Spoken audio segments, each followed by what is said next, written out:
About time too. Here's another Krush Dev Diary. Now, I was out of the country last week, so, well, quite obviously I couldn't do any development. Just the way it goes, you know.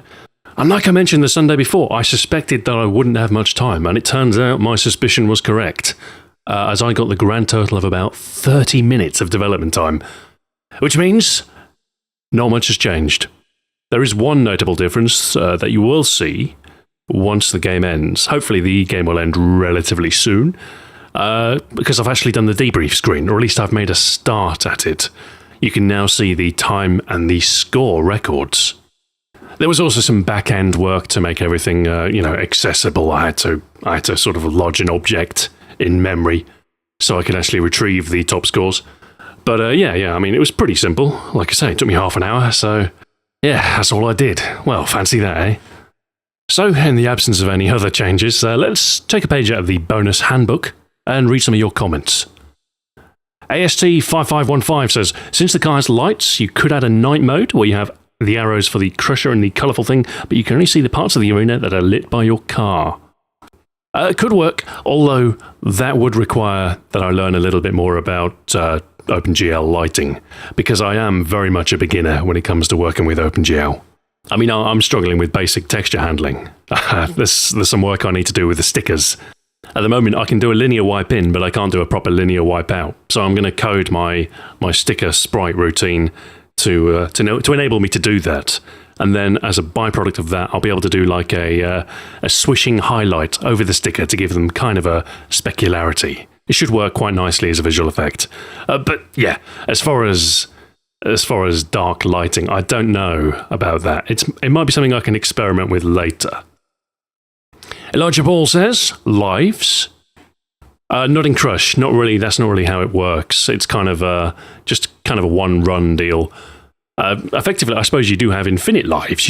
You can play as often as you like. It's one life, one score, and you've got to try and beat your score with one life. The word roguelike is bandied about a bit too much. It's not a roguelike at all. But in a very vague sense, the permadeath, the one life, is kind of like that. This is the reason I don't plan on having any sort of upgrades to your abilities either. I want everything to be exactly the same, so the high scores are at least kind of fair. There are random events, but the idea is every game you start from the same position. And it's, there's a little bit of luck involved. Sometimes a hole will spawn in the wrong spot. Oh, there you go. Look, there you see. There's my last score, my records on the right-hand side. It's utilitarian. It will need a bit of polishing up, but you know what? It works. Rochan says, nice job this week, Stu. 2 questions. Would you consider adding a difficulty setting? The first minute or two seems pretty easy. It would be nice to start with the holes. I do have a concern over the first 60 seconds. They are relatively easy. But I think I might add an aspect to the meta game. I don't know, maybe you can collect power-ups or something in the first minute and sort of prepare yourself for the onslaught that is to follow. Or, if all else fails, maybe I'll cut the first phase to 30 seconds or something. I'm considering my options, but please bear in mind I'm pretty well practiced at this game, so I make it look easier than it probably is. And would I consider putting the code up on GitHub? Probably not at this phase, no. There's, of course, there's definitely a time and a place for OSS, but I don't think early on in games development is it. If it ever does get released open source, then it'll probably be, at some point after its release. And as far as the holes being hard to see, me personally, I'm okay with them. You've got to bear in mind, you're seeing the game at 30 frames a second, I'm playing it at 60 frames a second, and everything's a little bit cleaner when it's not been run through the YouTube ringer. So, from my perspective, it's okay, but that's something I could tune in the future. I mean, I could pretty easily, I could make them darker. That would give them slightly more visual contrast. And that's something I might try. But from my perspective, they're okay, I think. Mr. Brisky says, I think eventually having an unlock system for the car visuals would help in the replay value. I certainly enjoy having my own custom character or whatever. Actually, cosmetics are one potential part of the metagame, I think. Obviously, nothing that will have any effect on the car's performance, but yeah, I think cosmetics, definitely.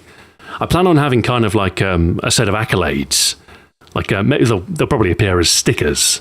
And they'll be of different tiers. So you'll have like bronze, silver, and gold, maybe even higher tiers. So if you attain a score of 1,000, maybe you'll get a bronze score award. If you get 10,000, maybe a silver score award. And if you get 100,000, then a gold score award. And maybe there'll be a golden car or something. Who knows? It's a little bit frivolous, but I do think something like that could be an important part of the metagame. Maybe I could have unlockable tile sets as well. Like I could, well, you could have different styles, different visual styles you can unlock. Pi1713 says, you must add fast-paced electronic music. It would be amazing.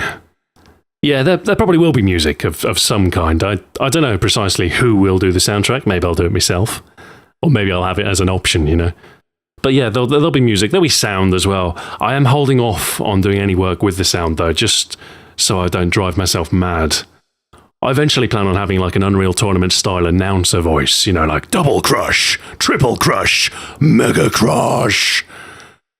But I drive myself batty listening to my own voice. Dak Friteria says, have you thought about arenas with non-square tiles, pentagonal or hexagonal if you like, as a late stage or maybe as an unlockable secret stage, so the manoeuvring around the holes becomes harder? Pentagons don't even tessellate, mate. I suppose hexagons do, but you know what? It complicates things. It really does. I think squares are fine for the purposes that I need. AC Vision says, question, does crashing into the boundaries of the map deal damage to your car? No, there's no progressive damage or anything like that. However, if you hit the sides with sufficient force, it will knock out your engine for a second or two. You can scrape along the sides, and you can give the side a little bit of a kiss without too much in the way of, if you hit it just beneath a certain threshold, you won't have an engine stop. You'll just bounce off and have a slowdown. But if you hit it too hard, then your engine stalls, and I'll be honest with you, if you're on a later stage, that will pretty much kill you. You see there, just touch the side there. I purposefully pull off as not to crash too hard, because I know if I crash hard enough, I will stall. I suppose one thing I could do is increase the severity of the penalty, or increase the sensitivity of the car as time goes on. So maybe after 4 or 5 minutes, just the slightest touch of the edge, and your car, boom, cuts out. That's it, you're dead. But to be honest, that would be a pretty minor tweak to difficulty, because the bulldozer goes at quite some pell after a little while, so crashing into the sides is your least concern. As far as mod support, probably not, no. I think mod support is important for, games that aim to be like a platform, like the Unreal Engine or Source. Absolutely vital to have mod support for something broad-reaching like that. But for Krush, it's a bunch of work for not much benefit. I know mod support is kind of a hot button topic, and it's kind of often cited as one of the key advantages of PC gaming. But I am of the opinion that not every game needs mod support. Maybe I'll open up, an ability to adjust parameters, or maybe a level editor, or maybe a tile set editor. I don't know, something like that. But it's not top priority. Yugman says, how does movement actually work? If you're using a gamepad with an analog stick bound to say go straight that way, it doesn't leave a lot of room for creative control. How about either a control change to control acceleration and braking separately to allow more finesse in movement like power sliding, or a separate mode for such a control scheme? Controls are a concern. That means at some point I would like to address them. At the minute, it's analog stick. You push in the direction you want to go and you accelerate in that direction. That's actually how classic Krush worked, except it was 8-directional digital input rather than analog. It works pretty well with the analog, I think. And, for us classic Crusher hardcore fans, I think it's a nice return. As far as, I don't know. I have some grave concerns over people who don't have a joypad, for instance. How do I make this game work on keyboard or mouse? That's a question I do have to answer. Now, my current thinking is mouse control. I'm thinking maybe drag in a direction and then click a mouse button to accelerate in that direction. And then you can just hold it and then you'll carry on going. And then if you want to change direction, just drag in a different direction. Will that work? I don't know. Maybe using the triggers, like right trigger to accelerate, left trigger to brake, like a standard racing game, could work. Might be something I'll try. Anyway, I'm out of footage. This week, I've got a few hours at least. I can make a few hours at least. I can never guarantee that I'm going to be, super productive, but at the very least, I can try. So I'm going to finish off the debrief screen. I'm probably going to add some button cues as well. Like press A to begin, press B to exit, that sort of thing. I might start thinking about like achievement pop-ups. Things that show your progress, like drive 1,000 miles. Stuff like that. Little awards that can pop up on screen.